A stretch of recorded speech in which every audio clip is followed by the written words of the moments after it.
Mateus capítulo 20.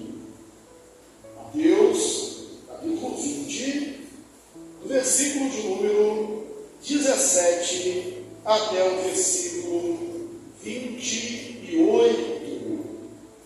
A proporção que os irmãos encontraram no texto, eu os convido a se colocar de pé, em reverência à palavra de Deus.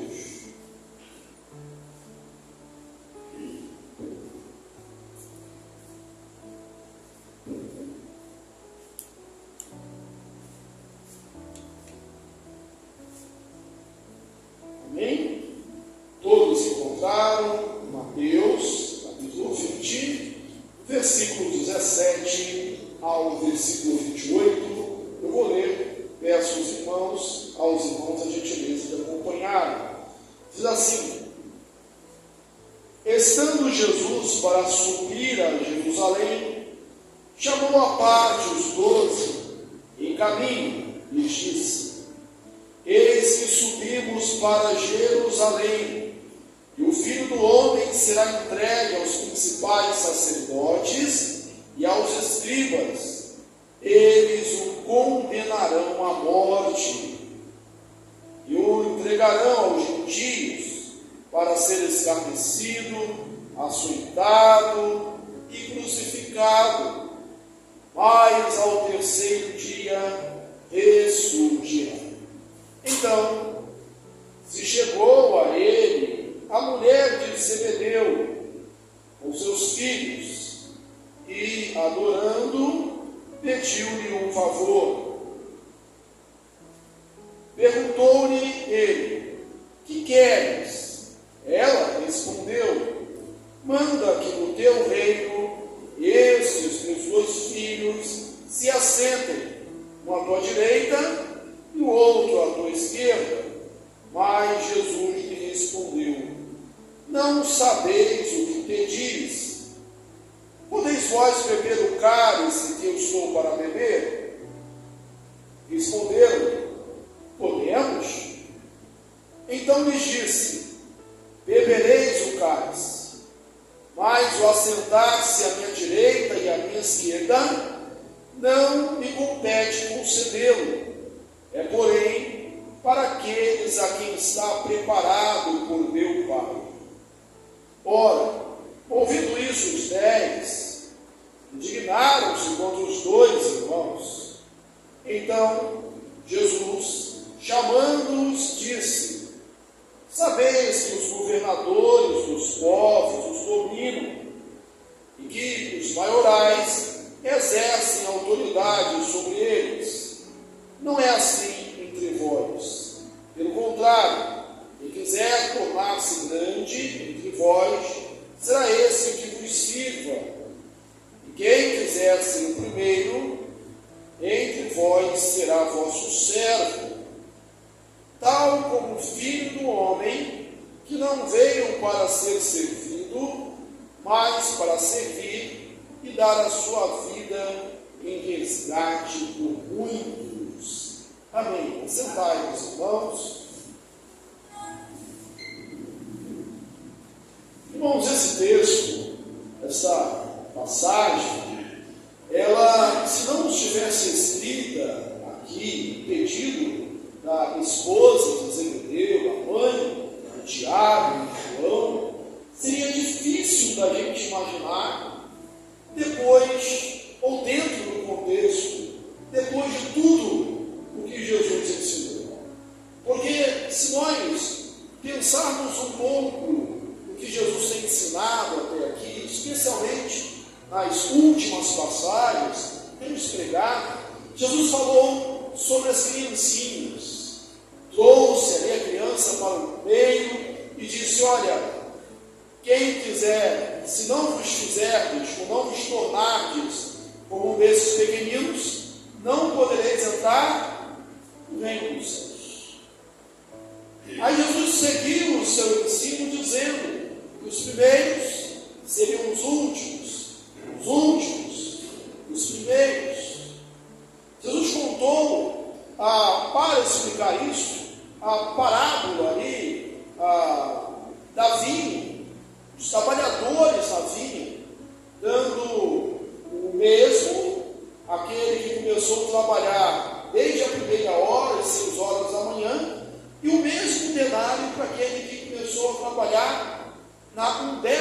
hora, às 5 horas da tarde, agora é 1 hora, certamente menos do que 1 hora, se você for pensar ali no deslocamento, e Jesus, ao responder, o Senhor Davi respondeu, não é isso que eu fazer o que eu quero, do que é meu, falando que no reino de Deus, a grandeza se mede pela régua ou pelo metro da humildade. E aí a gente tem essa cena da mãe de Tiago e João, a esposa de Zebedeu, fazendo um pedido a Jesus, para que seus filhos se assentem, um à sua direita e outro à sua esquerda, quando vier no seu reino. Tantos ensinos, e ela faz um pedido desse. Será que não ouviu? Será que não entendeu? Será que não sabia? Por que ela fez esse pedido? Antes, porém, dessa passagem, Jesus prediz mais uma vez a sua morte e ressurreição. Ele estava de caminho para Jerusalém e a Jericó e chamou os seus discípulos à parte. Havia coisas, mensagens, ensinamentos que Jesus dava para todos. Já outros, Jesus chamava os seus discípulos à parte e ensinava-os em particular. Isso ele fez em relação à sua morte e ressurreição. Esse texto aqui já é a terceira e a última vez no Evangelho que Jesus prediz a sua morte e ressurreição. Ainda que haja uma progressividade na revelação, alguns veem aqui no texto a mesma descrição lá de Mateus 16, quando pela segunda vez ele prevê a sua morte e ressurreição. Apenas alguns detalhes a mais. Lá ele fala aos anciãos, essa entrega aos anciãos, aos escribas, aos fariseus, aquele que tira os anciãos e diz escribas e fariseus. Mas, na verdade, em todos os textos, se refere ao sinédrio judaico. Antes, ele diz só da sua morte, mas aqui ele já fala também da forma como ele seria morto, a saber que ele seria crucificado. Ele seria crucificado. E Jesus falou assim 3 vezes aos seus discípulos, e em particular, possivelmente para ir preparando-os aos poucos, falando aos poucos. Isso era difícil para ele entender. E por que ele fala só aos seus discípulos? Para evitar, talvez por um lado, buscando a apostasia daqueles mais frágeis, ou também para evitar uma insurreição, uma revolta. Vamos nos armar, vamos nos defender, vamos impedir que isso seja feito. Mas ele prediz, mais uma vez, agora, pela terceira vez, a sua morte e a sua ressurreição. Ele saindo para Jerusalém, ele sabe que o que espera ali é a morte, mas ele não foge disso, ele caminha para isso. O profeta Isaías já dizia lá no Antigo Testamento que ele vai como um cordeiro para o matador. Ele sabe o seu destino, mas ele não foge do seu destino. Ele caminha para a cruz como meio para a nossa salvação. Ele seria julgado, condenado pelos judeus, e a texto diz que ele seria entregue aos gentios. Por que ele seria entregue aos gentios? Ele seria entregue aos gentios porque o sinédrio judaico podia julgar, mas ele não podia, e nem o povo sob o domínio de Roma podia aplicar a pena capital, podia aplicar a pena de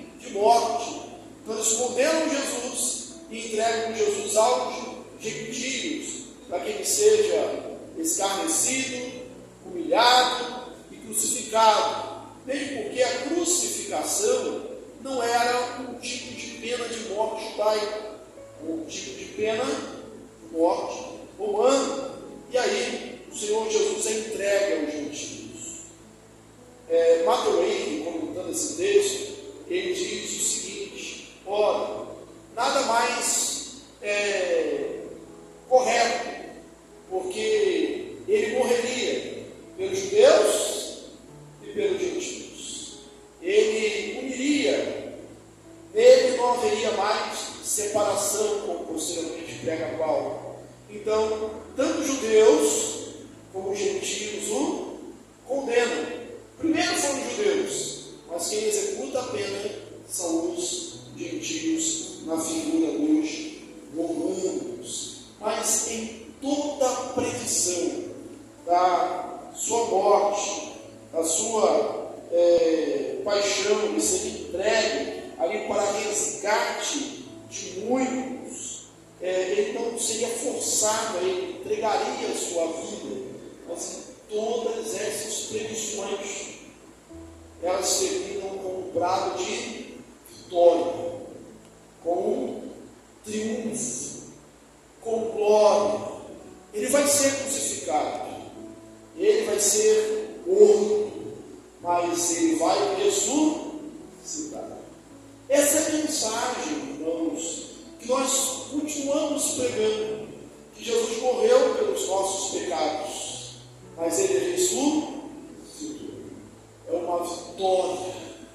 Nós cantamos aqui logo no início do culto hoje, os hinos do nosso horário, no convento, e dizia: para resgatar a igreja, grande preço Cristo deu, foi a sua vida. Ele, para resgatar-me, livrar-me dos vios grilhões, a sua vida não poupasse. Nós cantamos, ele entregou a sua vida, mas ele a reaviu, ele teve de novo, através da ressurreição, o que era impossível para a morte, ter o Senhor da vida.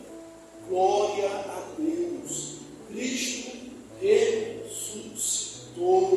A história do nosso Senhor e Salvador não termina com uma derrota, mas com uma vitória. E a nossa história também, porque em Cristo Jesus nós somos mais do que vencedores. Agora, como discípulos, como servos daquele que está caminhando para a morte, está entregando a sua vida por outros, que ensinou isso durante todo o seu ministério, que está caminhando aqui para o final do seu ministério, entrando aqui na última semana, pedem glória, pedem honra, pedem pompa. Isso não combina com o Evangelho. Isso não combina com o Evangelho. E é justamente isso que acontece. Por isso eu disse no início que seria uma história difícil da gente imaginar. Chega lá a mãe de Tiago e João, diz aqui, e se chegou a ele a mulher de Zebedeu. Ele não falou direto à mãe de Tiago e João, a mulher de Zebedeu, fez uma referência a Zebedeu. Zebedeu aparece antes no Evangelho de Mateus, agora possivelmente ele já tinha morrido, e fala-se da mulher dele aparecendo aqui e fazendo um pedido pelos seus filhos, Tiago e João. Perguntou, ela chegou, se prostrou, adorou e pediu um favor. Parece que ela pede e espera deixa. Ela pede pedir um favor. E ela espera Jesus falar. Jesus responde: o que queres? O que uma mãe? Vamos primeiro aqui fazemos o papel de advogado da mãe de Tiago e João. A maioria dos comentaristas entende que essa mãe de Tiago, de essa mulher aqui, é Salomé, a irmã de Maria, logo tia de Jesus. Esses dois serem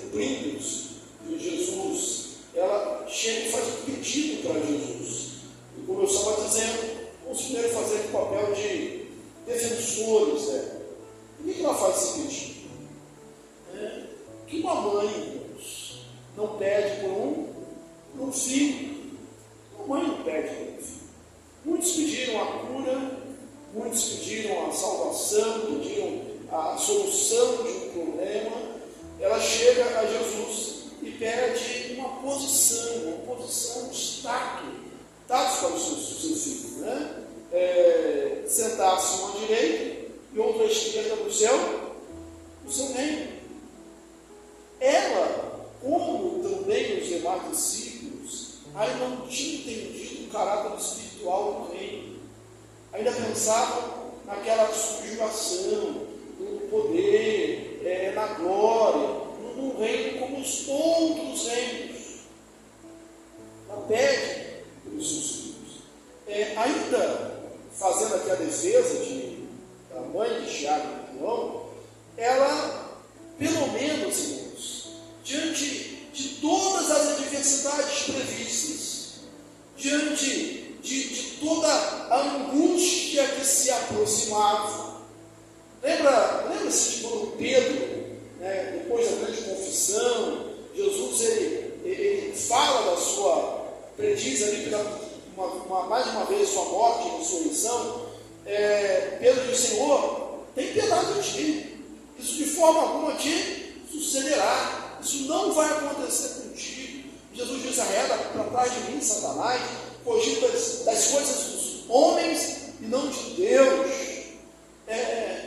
Mesmo com essa predição da morte, essa mulher, ela cria que o reino seria estabelecido, ela cria que Jesus ressuscitaria, ela cria que ele se assentaria no trono e que isso seria logo, isso seria breve, e ela não tinha tempo a perder, e logo ela chega-se a Jesus e faz esse pedido para Jesus.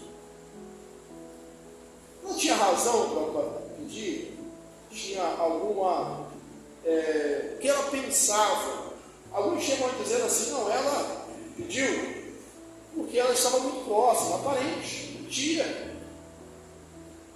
Ainda que essa tese não se confirme, ela sabia de uma outra coisa, que havia os discípulos de forma geral, os seguidores, havia os discípulos, e havia um círculo mais próximo de Jesus, que era o círculo dos apóstolos, os 12. Mas dentro dos 12 havia ainda um círculo mais íntimo de Jesus, que as crianças cantam em Pedro, Tiago e João no barquinho no mar da Galileia. Eles estão com Jesus no mar da Galileia, eles são com Jesus no monte da transfiguração, eles são com Jesus quando ele ressuscita uma menina, eles são com Jesus em alguns momentos especiais. E aí ela pode ter pensado: olha, os meus 2 filhos são parte deste grupo mais seleto, mais íntimo de Jesus. Ela faz o pedido. Será que ela fez porque ela quis? Ou foram os filhos que pediram? Você não tem coragem de pedir, né? Jesus já falou tanto aí sobre humildade, sobre ser menor, sobre o último ser o primeiro, sobre se fazer como uma criança. Talvez eu seja mal interpretado aí pelo Senhor e pelos meus colegas apóstolos. Se eu pedir, eu vou usar um mediador, eu vou pedir a minha mãe para pedir, né? Sabe como é, né? Pedido de mãe, um pedido mais doce, não se nega, vou pedir a mãe. O Evangelho de Marcos, só Mateus e Marcos, sobre a predição da morte e ressurreição, Mateus, Marcos e Lucas narram. Sobre esse pedido, nós temos aqui em Mateus e em Marcos, no capítulo 9. Bem, no Evangelho de Marcos, não aparece nem a figura da mãe deles. São eles que pedem, são eles que se aproximam de Jesus. E a narrativa é a mesma. Ela idêntica, com exceção desse detalhe, que lá são os próprios Tiago e João que fazem o pedido. Mas mesmo aqui no Evangelho de Mateus, ela pede. Mas quando ele responde para ela? Não. Pode até ser que ela esteja no meio, né? Porque ele responde ali no plural. Ele responde ali para os seus discípulos, né? Primeiro, ele faz uma advertência. Não sabeis o que pedis. Quantas e quantas vezes, irmãos, nós não sabemos o que pedimos? Pedimos a coroa de glória, sem pedir a graça, a força, para passar pelo processo, para ter a glória. Às vezes pedimos mal, e Tiago nos alerta contra isso. Pedis e não recebeis, porque pedis mal, para esbanjar os nossos próprios deleites e prazeres. E aí, Jesus diz para aqueles discípulos: vocês não sabem o que vocês estão pedindo. Vocês não sabem o que vocês estão desejando. Sabe que isso tem acontecido conosco também? Depois de tanto ensino de Jesus, depois de tantos conselhos do Mestre, depois da sua própria vida de exemplo, e a gente está pedindo honra, está pedindo pompa, está pedindo lugares privilegiados. Olha, que esse lugar era o lado de Jesus. Mas Salomé, ou os próprios apóstolos, Tiago e João, eles não estavam pensando nos outros, apenas neles. O que importa é que eu esteja de um lado e o meu irmão do outro. Que nós tenhamos a primazia, que nós estejamos no topo, que nós estejamos na glória.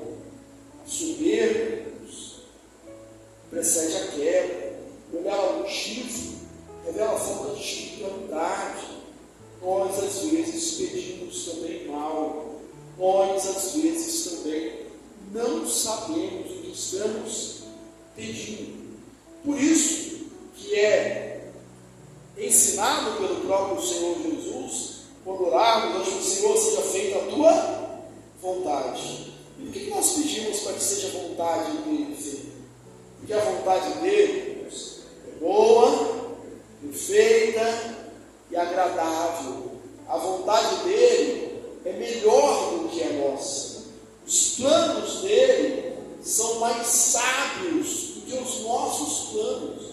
Por isso, é bom a gente dizer: Senhor, seja feito conforme a tua vontade. Muito longe de uma teologia ensinada, às vezes, por aí. A verdade é que, às vezes, com boa intenção, dizendo: eu decreto, eu determino, Senhor, eu exijo. Imagine Tiago e João, ou a sua mãe, exigindo isso de Jesus. Não é bom que a vontade dele seja, nós peçamos que a vontade dele seja feita, porque ela será feita, independentemente da minha teimosia, da sua teimosia, da nossa malcriação, das nossas histerias. A vontade dele é que vai ser feita. Mas há um outro ponto positivo aqui nos discípulos, né? Ponto negativo do pedido, irmãos, é justamente o que eu já falei: foi a soberba, foi a vaidade, foi querer um lugar mais alto. Há um outro ponto positivo aqui nesses discípulos, porque quando Jesus pergunta: vocês podem beber o cálice que eu sou para beber? Vocês podem beber o cálice que eu estou para beber? O Evangelho de Marcos ainda diz: vocês podem beber o cálice que eu estou para beber e receber o batismo que eu recebo? E ele respondeu: podemos. Vocês estão dispostos a pagar o preço? Estamos.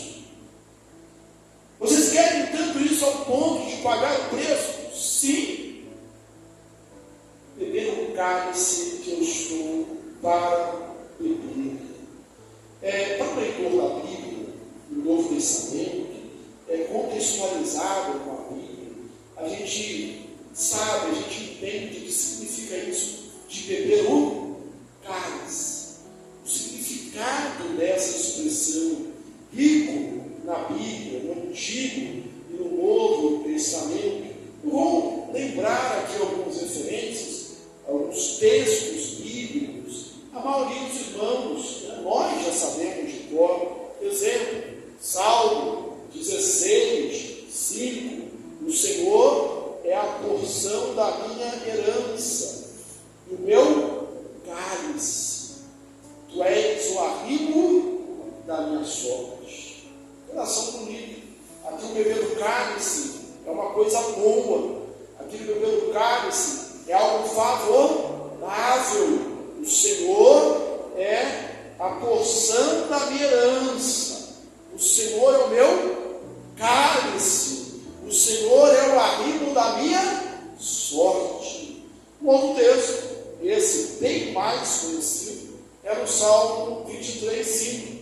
Preparas uma mesa perante mim, na presença dos meus adversários, inimigos. Unges minha cabeça com cálice, com óleo, e o meu cálice transborda. Aqui o cálice transbordante é bênção, é fartura. Meu cálice transborda. Tomarei o cálice da salvação, Salmo 116:13. Que darei ao Senhor por todos os benefícios que tem feito para comigo? Tomarei o cálice da salvação e invocarei o nome do Senhor. Agora, existe também um sentido desfavorável, no sentido até de maldição, conforme Isaías 51:1. Desperta, levanta-te, ó Jerusalém, que a mão do Senhor, que da mão do Senhor bebesse o cálice da sua ira, o cálice de atordoamento o esgotaste. Falando ali para o povo do exílio, seja o cálice da ira de Deus, o cálice do atordoamento, e esgotaram esse cálice.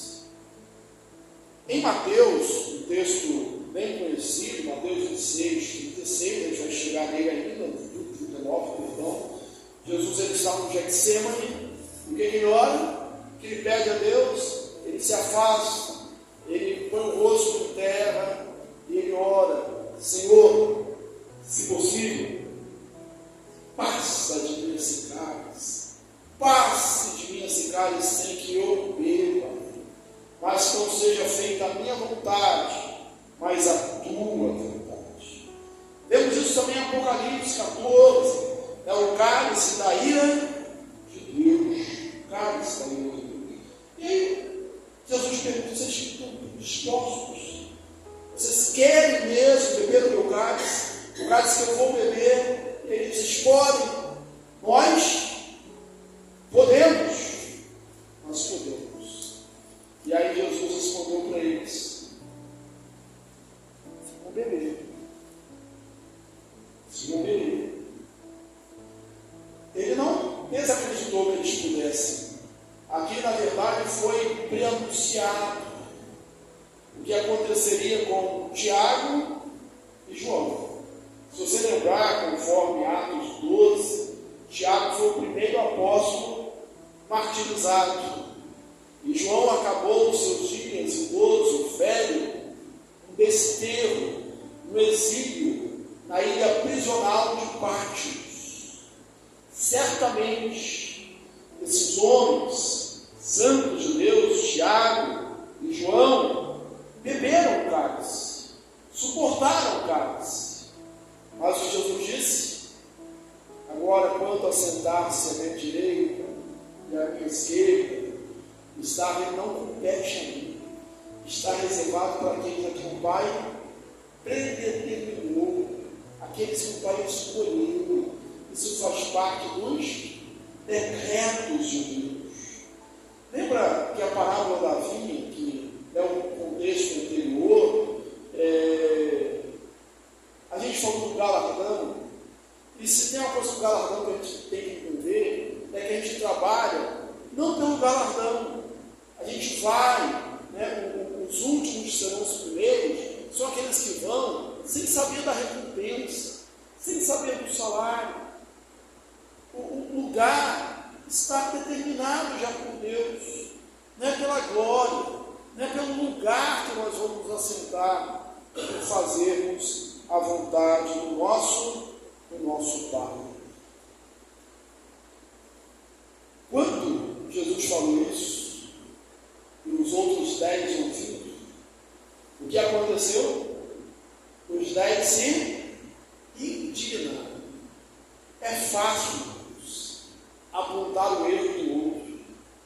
É fácil condenar no outro aquilo que a gente justifica em nós mesmos.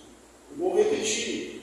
É fácil a gente condenar nos outros aquilo que a gente justifica em nós mesmos. Precisamos, de vez em quando, de um Natan na nossa vida. Lembra-se da história de Natan? Davi tinha pecado, tinha adulterado com Betseba, tinha escondido o seu adultério. Para esconder o seu adultério foi as últimas consequências, mandando Urias, o marido de Betseba, para o meio da batalha, ordenando que ele fosse abandonado ali, ou seja, assassinando o Urias. E ele depois casou-se com Betseba, estava tudo arrumado, tudo certinho. Aí veio o profeta Natan e diz: Davi, ei Davi, aconteceu uma coisa, teve um homem, ele tinha muitas ovelhas, e aí o seu vizinho tinha uma ovelha só. E aí vindo um amigo, um visitante longe, ele ao invés de pegar uma das suas ovelhas, ele pegou a ovelha do seu vizinho, que era a ovelha de estimação, dormia dentro da casa dele, dormia junto com os filhos dele, tinha todo um afeto, além de ser a única, era amada, e ele foi e matou a ovelha do vizinho para oferecer no seu convidado.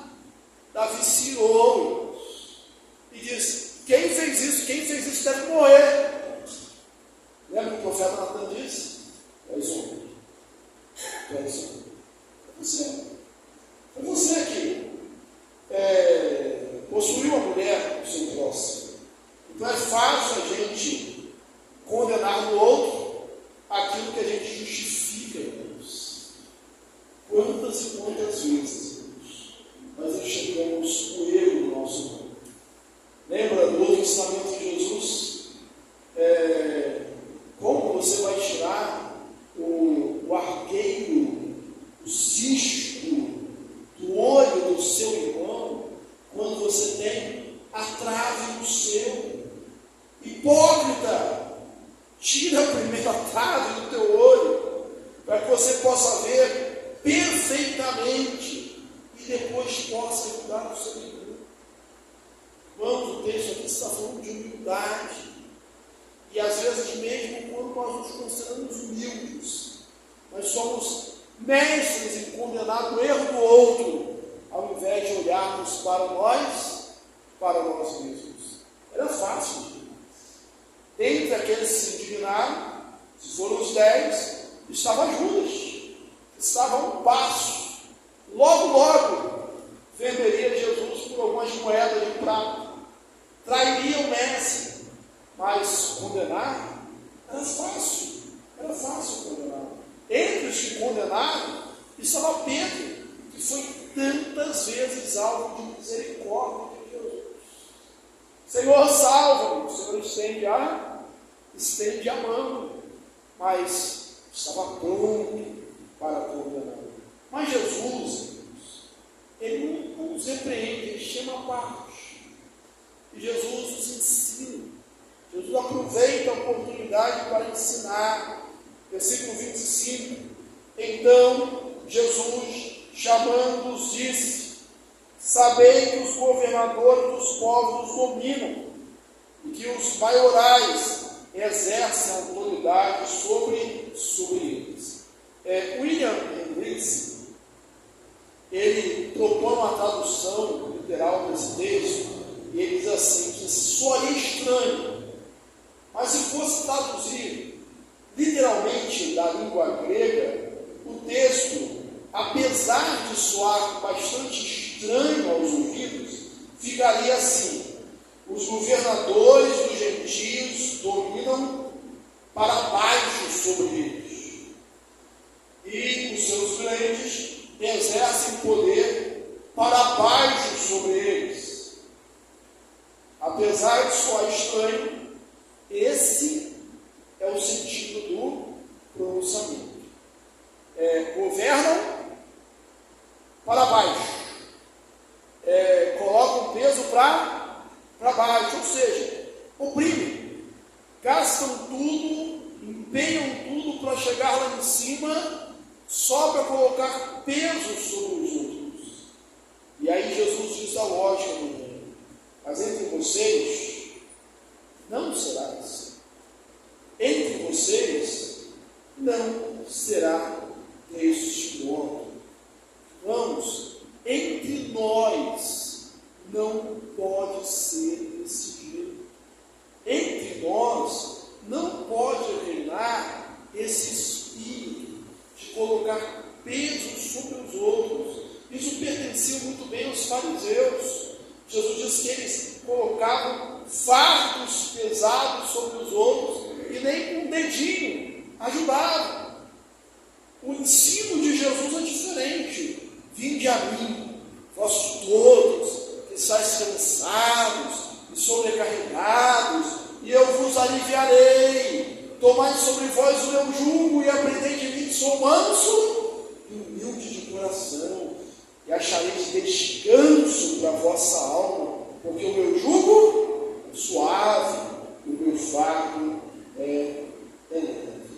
E aí Jesus diz como vai ser, como é entre nós, qual é o ideal cristão. Não é assim entre vós, pelo contrário, quem quiser tornar-se grande entre vós, será este que vos sirva. Quem quiser ser o primeiro entre vós, será vosso servo. E ele diz o modelo, o paradigma, dizendo: olha, porque o Filho do Homem, ele não veio para ser servido, mas ele veio para servir. Não tem nenhuma cena dos discípulos lavando os pés de Jesus. Ele é o mestre, ele é o Senhor, mas a gente vê uma cena de Jesus lavando os pés dos discípulos. Ser grande no reino de Deus é ser servo. Ser o maior é servir os outros. Ser grande é ser servo. Quanto mais servos, quanto mais servimos aos outros, quanto mais servimos ao Senhor e aos nossos irmãos, maiores somos, seguindo o exemplo de Jesus. Quer ser grande no reino de Deus? Sirva, sirva, sirva e continue servindo. O lugar de honra não é o que nós almejamos. A nossa tarefa, a nossa missão, eu lembrei aqui de um slogan de uma organização militar lá no trabalho que toma conta ali do palácio: a nossa missão é servir. É o brado de guerra deles. Também é nosso. A nossa missão é servir, sermos servos uns dos outros. Quanto mais você servir, maior você será. Esse é o modelo do reino. Que Deus te abençoe, que Deus complete essa mensagem no seu coração e você possa sair daqui com esse espírito, não de ocupar um lugar alto, mas de cumprir a função de servo. O posto, a plenitude, o galardão, seja lá como você chame, será apenas uma consequência. Eu gosto de repetir as palavras de Jesus ali: será apenas as demais coisas, porque o essencial é fazer a vontade de Deus e ser abundante nisso. Portanto, saia daqui hoje dizendo: eu vou servir mais. Ao invés de ninguém me serve, ninguém cuida de mim, ninguém presta atenção em mim, saia com uma disposição diferente, saia servindo todo mundo, saia pensando como eu posso servir melhor. E certamente, quanto mais você servir, mais você será olhado, mais você será notado e fará a vontade de Deus. Amém.